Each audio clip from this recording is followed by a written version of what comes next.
Hello, Facebook family. Hey, everybody. How you My hood doing? looks weird. I'm good. It looks How- weird. my hood on my, My yeah, hair looks weird. yeah. I can't do a hair thing. I can say my hood looks weird. Cool. Hey, okay. So, welcome to the build, episode 5, season 2, episode 5. Yeah. Okay, we're not gonna be able to shift the table. You see the camera. Oh, camera shakes. Okay, so man, it's sometimes a little difficult to get our camera to do what we prefer to do. So, Why are we talking that way? because I felt like being in Wakanda, okay, I feel like for a it's few seconds. Wakanda. Just felt like it. Okay? Anyway. Okay. Okay, so I wanted to take a couple of seconds and, of course, announce next week will be our Q&A halfway through Yep. the season. So make sure that you post your questions on our page. I think I'm gonna do like a question and answer post on the Build Facebook page. So please take a look at that, do post, and let us know what you want to talk about, especially in regards to the passage in Nehemiah that we've been going through now for the whole first half of the season. Yep. Yeah, so don't forget to post your questions. We want to address them. We want to talk to you guys about the things that you feel like you're building, the things that you are fighting, the things that you want to know about with your family and your loved ones. And we've had some pretty good questions. Yeah, we've had some really good questions. So bring them and we'll discuss them and talk about them, and maybe we'll learn together. Yeah, and also for all of you millennials and people who have children who are millennials, and for the millennial parents who have Gen Z and younger kids, or Gen Alpha, I guess would be your kids. Your kids are Gen Alpha. Jen something. Gen something. Post your favorite VeggieTales silly song. VeggieTales. Wow. VeggieTales was a gift to parents. I've gone back and watched and realized a lot of those jokes were bad for us. But there was one VeggieTale that used to scare you. Remember that? You talking about the fib from outer space? Yeah, man. Okay, so I lied all the time as a child. I lied all the time. And it's not even that I was really trying to lie. Hello, Miss. What? Man, what's up? Hi. Hello. Hello. I'll talk to you later. So my aunt, Barbara Manatee, the song of the Cebu. Cebu. Okay. So my grandmother bought one of those VeggieTales movies called The Fib from Outer Space because it was new at the time. Mm-hmm. And she put me on a chair in the downstairs dining room, that space between the dining room and the living room. My grandmother had all the rooms. She had a good room, right, where you don't touch anything, everything's covered in plastic. She had like a regular sitting area, and then she had this really nice dining room. So she sits me there. It's outside the kitchen. She turns off all the lights, and she went upstairs. Now I'm terrified because Junior Asparagus is about to get eaten by an alien. Okay, and I just. I was on a chair. I was too short to get down, and I was crying. And I, from that day, made a concerted effort not to lie, because I didn't want to get eaten by an alien like Junior Asparagus. Yeah, I want to tell you that episode, that show, that video had a profound effect on Tessa's life. I can't even tell you the kind of effect that it had, but I enjoyed the VeggieTales because even though the kids may not have always understood the jokes, I understood a lot of them, and I thought they were quite funny for the time. Even though right now I look like some of the fruit and the vegetables, but I don't want to talk about it. I don't want to talk about it. Check about Jerry Gord. I don't want to talk about it. I don't want to talk about it. The Boys in the Sink. How many of y'all had that album? The Boys in the Sink. Make a comment. Album? What VeggieTale do we look like? Oh, good Lord. What VeggieTale do you look like? I feel like the only person I would accept is Petunia, the rhubarb. She's the only one I'd accept. even though she was late into the game and I didn't like watch all Yeah. of her videos, Yeah. I feel like I would not be offended if somebody told me I looked like Petite Rhubarb. Yeah. I don't, but you better not comment that I look like one of the peas. That's all I gotta say. The French peas. Hello, children. Hello, children. Now go away.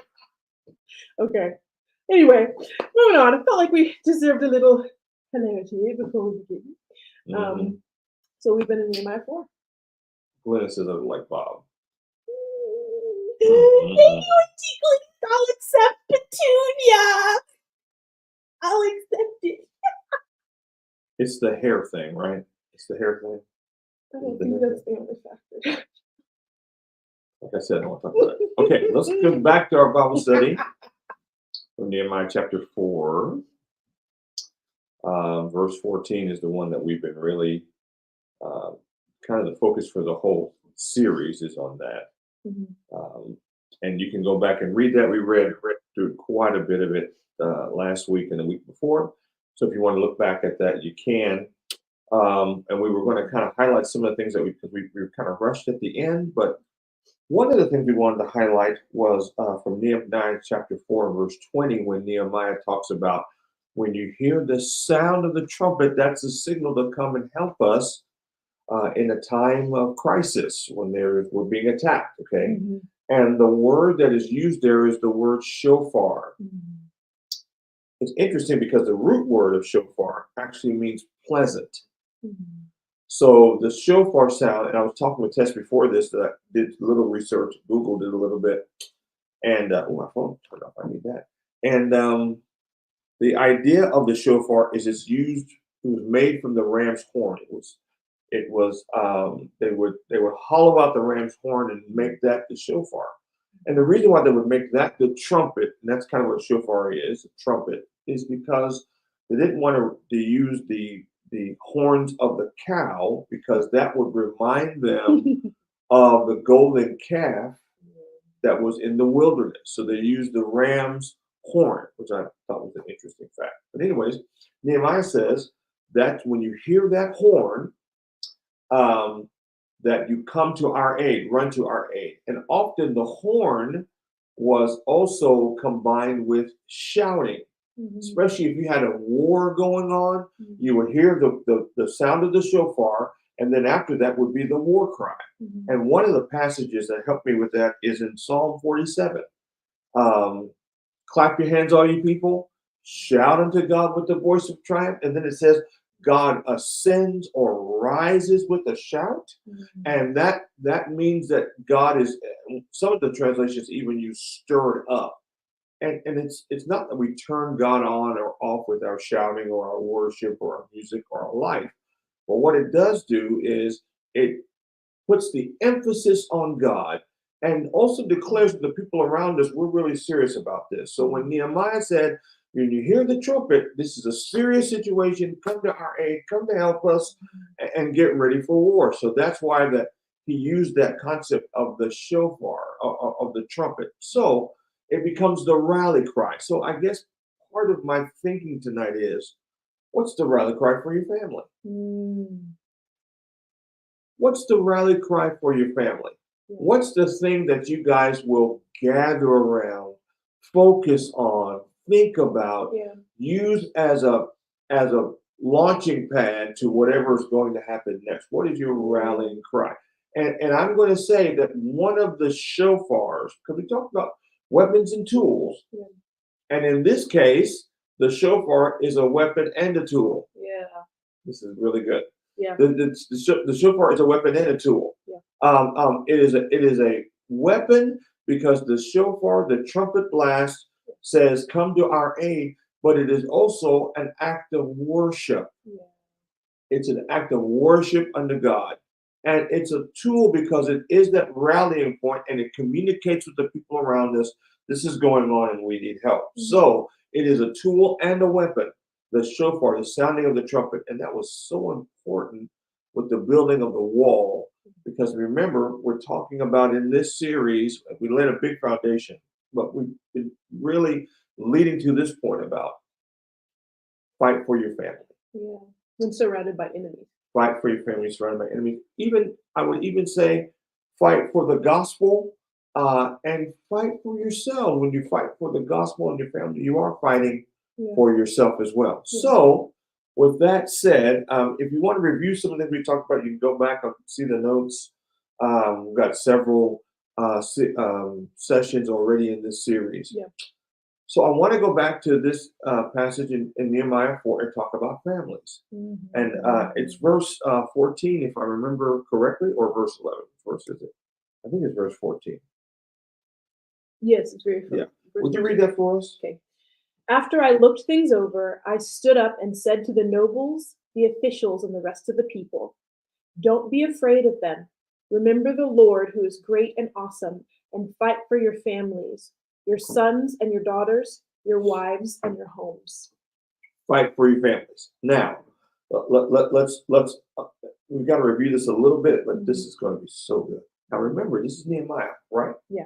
Mm-hmm. Nehemiah started this whole thing because of his family. Remember Nehemiah chapter 1?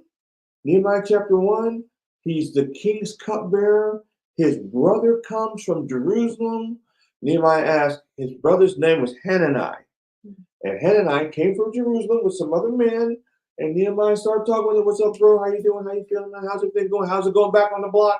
And Hananiah says, "Man, it's messed up. The walls are broken down. People are being taken advantage of. There's oppression because the walls of Jerusalem are destroyed." And Nehemiah gets the heart for rebuilding the wall. But he did that as part of the interaction between him and his brother. Yeah. So this whole thing begins with family. And then if you'll read in Nehemiah chapter 1, verses 5 through 6, Nehemiah is praying to God. And in that passage, let's look at that real quick. Nehemiah chapter 1, verses 5 through 6. And as he is getting this heart to rebuild the walls, he says this to God. "Then I said, Lord, the God of heaven, the great and awesome God, who keeps his covenant of love with those who love him and keep his commandments, let your ear be attentive and your ears open to hear the prayer your servant is praying before you day and night for your servants, the people of Israel. I confess the sins we Israelites, including myself and my father's family, have committed against you." Yeah. Okay? Yeah. He's, in a sense, blowing the shofar. He's calling God's attention. We've sinned as a nation, and we've sinned even my father's family, which includes me. We have sinned. So, okay, before you continue on, go for it. Okay. So here's, how did I even think about this? Here's something interesting about asking the Lord to listen. I didn't even think about this. In the Bible, the concept of listening is twofold, okay? It involves action as much as it involves the process of hearing. So in the Bible, when you see in red letters in the New Testament, you'll see it as, what did Jesus say? Listen and respond. That's what this is. God, I'm going to give a cry. I'm going to cry out to you. Hear me and respond to what I said, please. Which is what God calls us to do. So the point of the shofar is not so that you can know that there's trouble. It's so that when you hear the trouble, you respond to it. And God responded first. Yes. Before the people did, God heard the cry. Yes. And that's a pattern throughout the Bible. When God calls Moses, he says, "I've heard the cry of my people in Egypt, and I've come to respond." When Gideon was in the wine press, and in the wine vat, and the angel comes, the angel makes it clear that this is a response to the cries of the people. Gideon says, "We've been praying. Where's God? Where's the God of our history?" and all that stuff. So God responds to us, and sometimes, this is interesting for me, sometimes God responds to me even when I don't say anything. He responds to the cry of my heart. He responds to the cry of your heart. So you can see that there's a lot. And in Nehemiah, there's just so much about. When I started researching this, I've got my notes here. It's nuts. All the stuff that I researched on family. And then in Nehemiah chapter 3, and you got to turn there, in Nehemiah chapter 3, when they start building the gates or the walls, they're building them from the gates. There's like 12 gates that are part of this wall. And the different families and men are building according to where they are on the wall. And I found this verse interesting because usually what's mentioned, and even in the Bible, is it's basically when you talk about family, you're talking about men, the men of, the father of the men of a particular city. But listen to this. It's interesting. Chapter 3, and we're going to go to verse 12. Watch this. Shalem, son of Halahesh, ruler of a half district of Jerusalem, repaired the next section with the help of his daughters. Isn't that interesting? With the help of his daughters, his family, his wife and daughters were helping him build the wall. Wow. We need to include our families in building the wall. It's really that's critical. Okay, so with all of that said, I'm going to start going now more into. We're going to start looking more into the concept of building the wall with families, and there's going to be a lot of different segments to this. How do you build the walls with a family? What about if you're what they call a blended family? What if you're single? What if you're divorced? What if you're widowed or a widower? All those different aspects, because the Bible really is about family and community, and it's God's desire to build that community. I really believe, and I've heard this before, but I think it's true.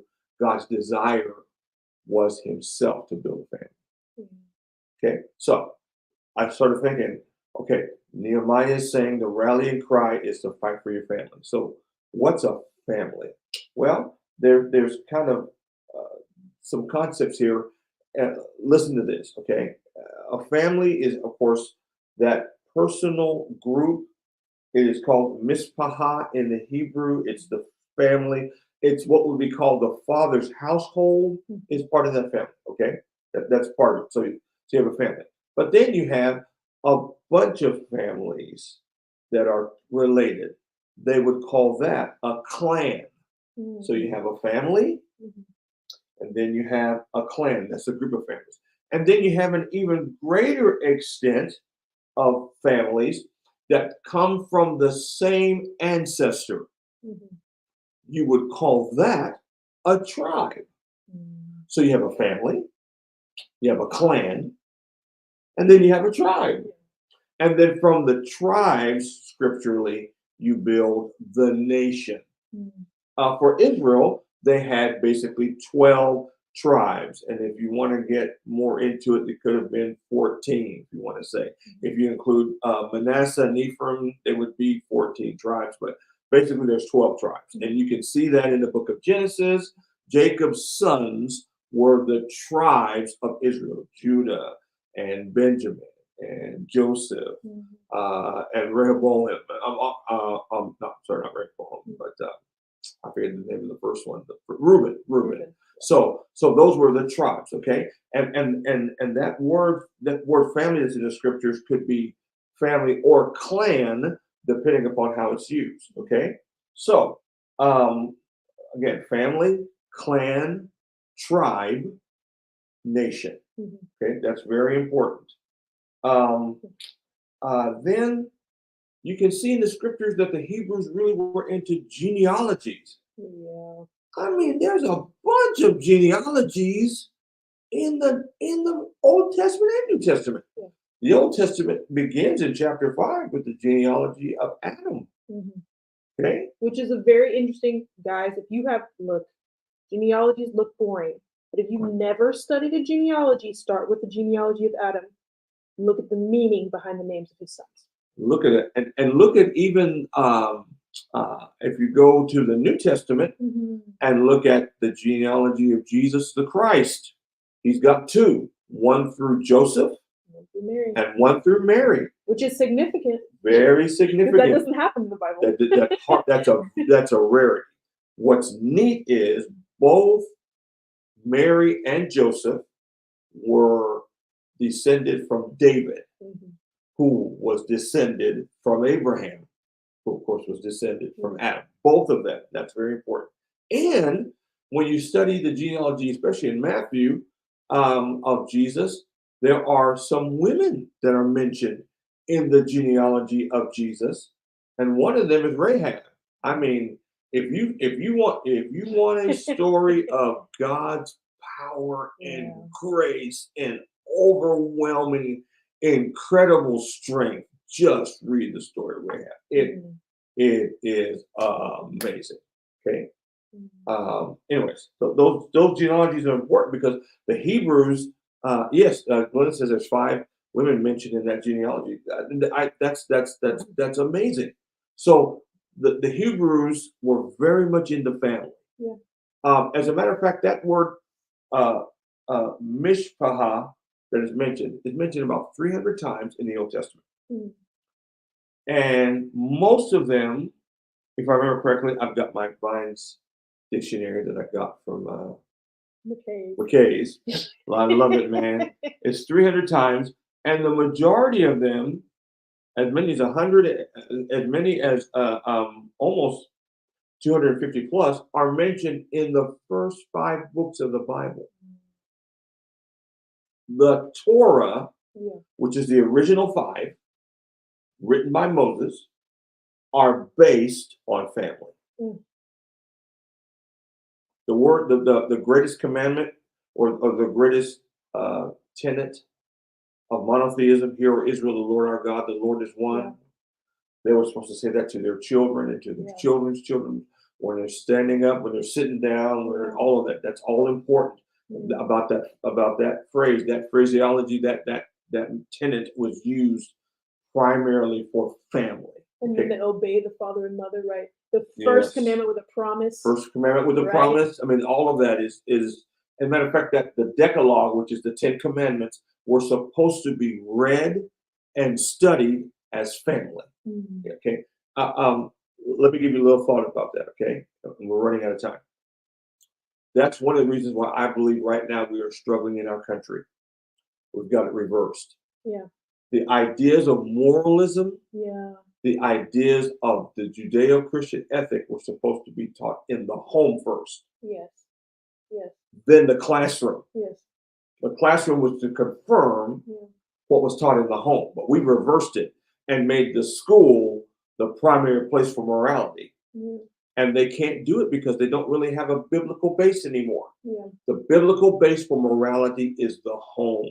Your children should know from you, and your husband and wife should know from each other what true morality is based on the scriptures, because it's taught in the home first. The church really confirms what is affirmed in the home. And those building blocks, 2 things about that. The building blocks and the foundation of faith are something that you are supposed to build and discover within yourself first.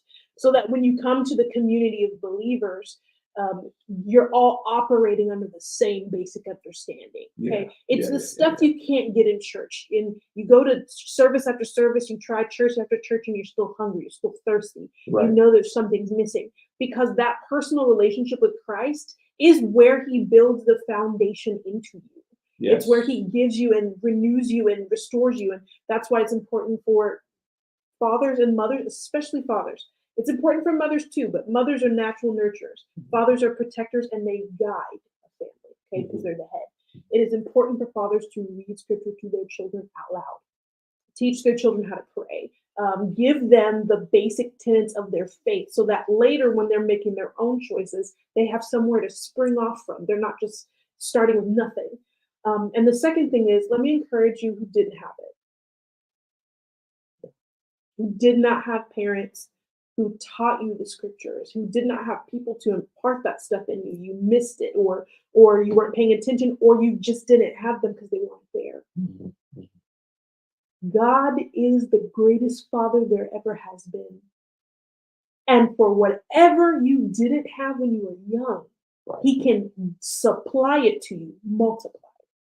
Understanding, wisdom, the foundations of truth, right? The fear of the Lord is the beginning of wisdom. You've already gotten some of that from us. God has already been speaking to you. So if you're scared because you don't have that, because you didn't have that when you were a child, that's not how God operates. He always gives you more than abundance, greater than you can ever ask or imagine. So if you will come to him with that concern, he will guide you into those foundational truths, into morality, so that you are able then to move forward in your faith. Absolutely. Absolutely. And we're going to actually talk a little bit more about that.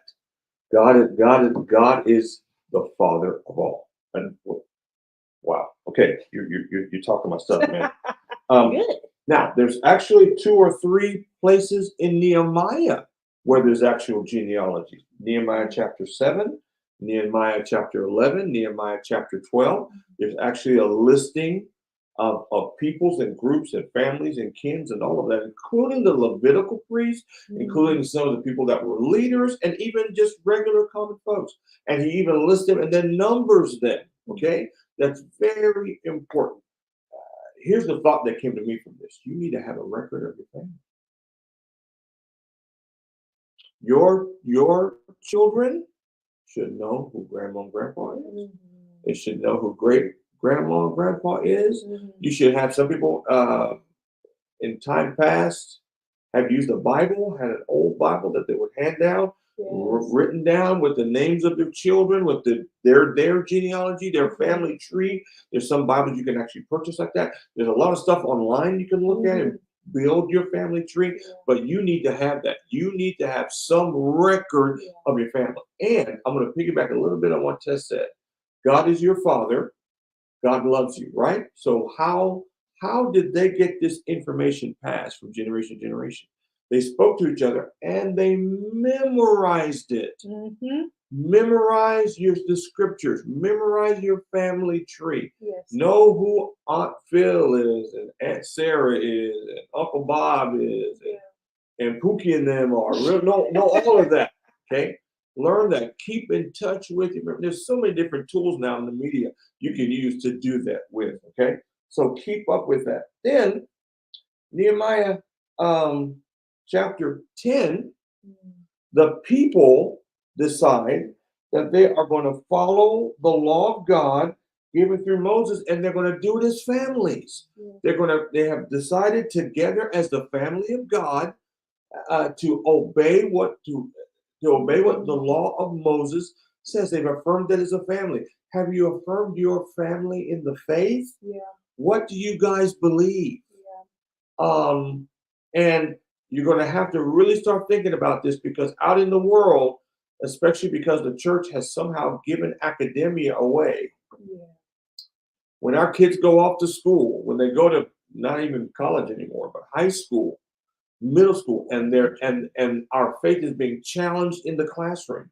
Do your children have the tools? Do you have the tools?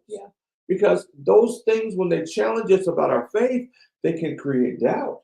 It's okay to have questions. Absolutely, possibly okay. And even now when I go to the scriptures, some things I read, I go, wow, how did that happen, God? That's okay. Research it. Look into it. Dig deeper. This whole Bible study is about digging deeper. And then share that with your family. Talk about it with your family. And another thing I think would be important, we've tried to do this, we haven't done this well recently, but it's something we need to do as a family. Sit down and eat together. Sit down and eat together. Okay.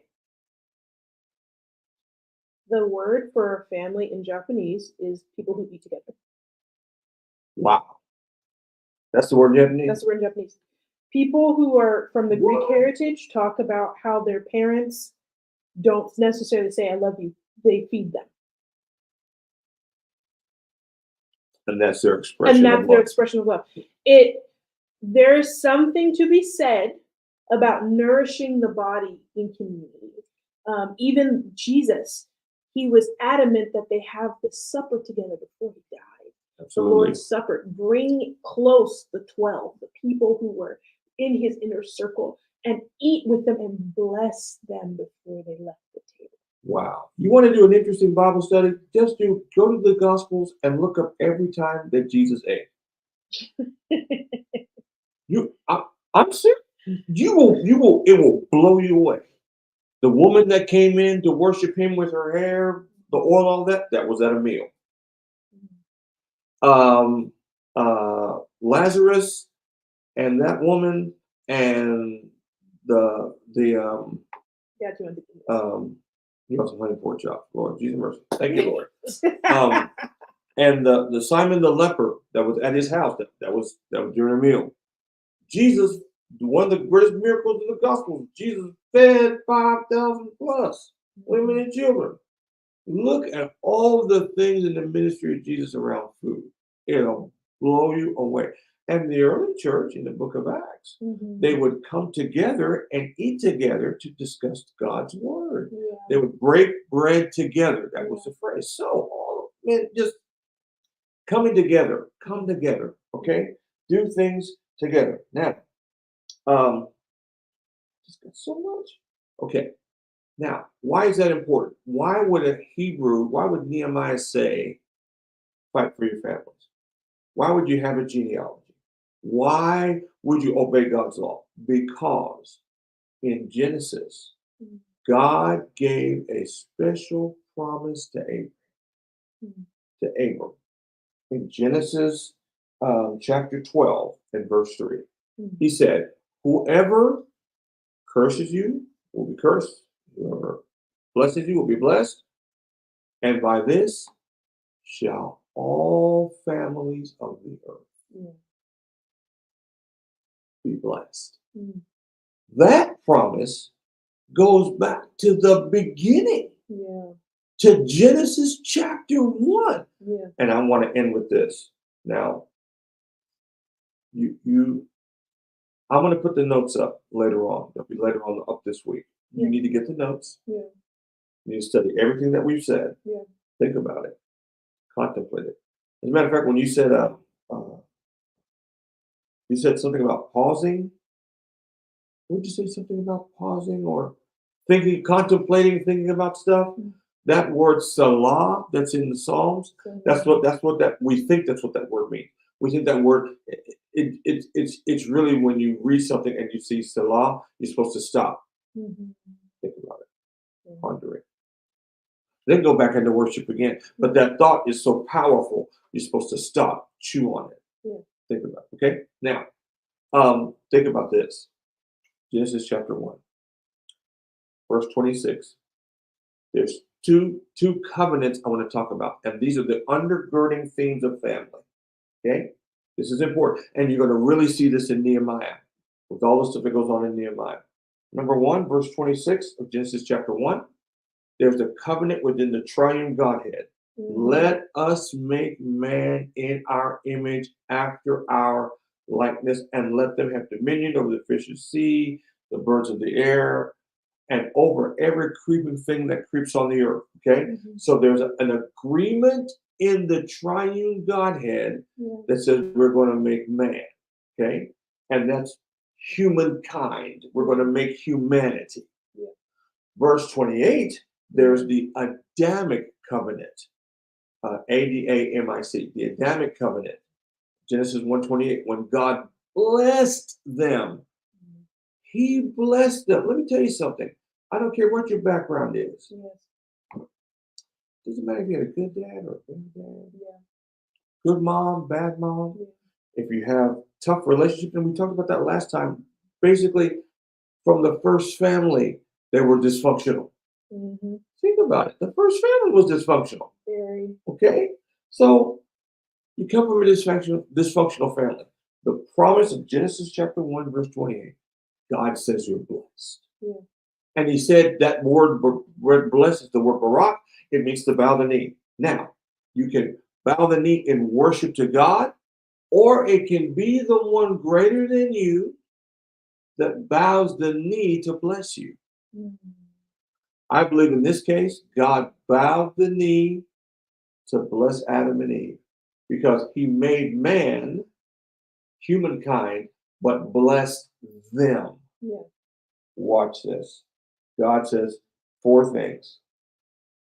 He says, you're blessed to be. See? He says, be. So first, you're blessed to be fruitful. Mm-hmm. That's the word parah. It means increase. You're blessed to increase. Yeah. You are blessed to increase. But Adrian, I've got a terrible, awful, crazy, messed up past. Hey, that does not negate the promise of God. Come on. You are called to increase. Yeah. And you're called, we're going to talk a little bit more about this in a minute, but you're called to increase in every area of your life. Yes. Increase. Even the areas that feels like you're decreasing. That's an increase. Because God, who knows why that thing is leaving your life? Those boundaries, man. Those boundaries. Remember we talked about the stuff about the grieving? All this is connected. When you're grieving and you're hurting and you feel like you are completely lost, that is actually possibly one of the best times for God to increase you. Yeah. Make you greater than you were. So you're called to be fruitful. Secondly, you're called to multiply. You're not only called to be fruitful, to increase, you're called to increase in multiplication. Increase in number. Mm-hmm. Really, it means expand. Mm-hmm. You're going to go beyond the parameters of where you are right now. Yeah. You are not called to be boxed in. Yeah. You're not called to be boxed in. You're called to be greater than that. And then he uses the word replenish. Number 3, that is not just to increase, and not just to increase numerically, which in one sense means they were to procreate, mm-hmm. but in another sense it means personally increase. That word replenish means you're not only going to increase, you're going to increase to the fullest. Yeah. You're going to be full of increase, full of life, yeah. full of love, full of joy, yeah. full of fruit. That's you're called. Oh, I know sometimes it's so difficult. Yeah. I have to ask God to forgive me sometimes because my attitude is not fruitful. Yeah. And nobody really feels abundant while God is working on them. Yeah. Abundance, you don't even see abundance until other people are picking fruit off of you. Woo! You don't feel abundance. Abundance is something that happens while you're not looking, while you're not paying attention. All of a sudden, you have all these words of wisdom. All of a sudden, all these people can come to you for help. All of a sudden, and you look up one day and you go, "This feels like it's all of a sudden," but it's not. It's the 20 years of preparation, of increase that God has been giving you that eventually becomes what other people draw from in order to find Jesus. God is calling you to increase, and he's calling you to go beyond. And that means you're going to have to, we've talked about this already, sometimes it means taking risks. But God has called you to increase. And don't let the things you've been through keep you from that. Let that be the rock, the stepping stone for what God has called you to do next. And then there's this last one. Here's the last one. And we talked about this before, but this is important. He says, be fruitful, multiply, replenish the earth, and subdue it. Mm-hmm. Bring it under your authority. Why? Because in the triune Godhead covenant, he said we're going to give them dominion, the ability to rule. So now you have to master it. You have to bring it under your authority. And that means to subject, to force, to keep under. It also means to conquer. God's called you to conquer. And this is the blessing over your faith. You know what? The funniest thing about that is we think war, humans historically have thought of war as the product of bad choices Mm-hmm. and situations, Mm-hmm. right? Relationships. That scripture right there, before we knew of the fall of Satan Yeah. and the war in heaven, because we don't know about that yet. Moses doesn't know about that. He's just writing the things that God is showing him. Wonderful. Before we ever knew that the war in the spirit was happening, God told us that there would be war because we had to subdue something. The war that you are facing right now is not just the product of your bad choices. Mm. There was always going to be war. It's just not your responsibility to win it. God took that responsibility. Yes. Yes. Yes. Blow that shofar. Call on God. Accept the fact that you're human. Mm-hmm. And let God be victorious. He's already won the victory. Mm-hmm. Be fruitful, multiply, replenish it, subdue it. And then the last thing is have dominion. And that word literally means to dominate. Now, let's wrap this up. Nehemiah says you're fighting for your families. So, remember we said last week, you're not just fighting against, you're fighting for. Yeah. What are you fighting for? You're fighting for your family. And you're fighting, in conclusion, for your family to dominate. And I don't care what it looks like. Mm-hmm. Mm-hmm. And I'm speaking to myself. Mm-hmm. Greater is he that's in you and in your family than he that overcomes the world. And the blessing is on you. You know what I love about that passage? That blessing is on you. And I'm going to say this, it's more realized when you're saved, but that blessing is over you, saved or not saved. That's right. That's right. Saved is more realized. You really come to the fruit of it more when you're saved. But saved or unsaved, that blessing is over your life. Yeah. That blessing is over my life. So you're single in an apartment, in a house by yourself. You're wondering what's going to happen next. You don't know if somebody's going to come live with, marry you, or how your life is going to turn out, how your career is going to turn out. Mm-hmm. You're blessed. Yeah. You got divorced. You thought they loved you. You thought you loved them. Didn't work out. Something happened. Feel like your life's about to go apart. You're blessed. That's right. You've got a family, husband and wife, but things have been rough and finances are tight and there's been some fighting. You're blessed. And I'm going to use this term. I'm careful when I use this term because I heard it overused, but you are empowered to prosper. That's right. It's God's promise from his word. Yeah. His word declares you to be blessed. Now, I don't know how that's going to look. Yeah. I don't know if it's houses, land. I don't know if it's esteem. I don't know if it's comfort. Yeah. You're blessed. Walk in that blessing. Use the shofar of praise, the shofar of worship, the lifestyle of believing. And even when you don't believe, Christ believes for you. Yeah. Walk in that as a family. Walk in that together and talk about it. Share about it. Get together around that. Have a meal together. Yeah. Go on vacation together. Go golfing together if you go golfing. Do stuff together and encourage one another. Send a text. Hey, I'm thinking about you. Love you. When I leave this house, I say I love you to my wife and I love you to my daughter. That's a habit of our family. Even when I leave in the morning and they can't hear me when they're sleeping, I say, love you, baby. Have a great day. Love you, Tess. Have a great day. But I'm speaking that over their lives. Speak that over your family. I'm through. Okay. Well, introduction to families. Intro. Intro to families. Next week we will have a Q&A. Look up for the post this week about notes, all that good stuff, and the post about your favorite vegetarian. Yes. Just all the things. We will probably take a break after our Q&A, and we may have some guests here in the next little bit.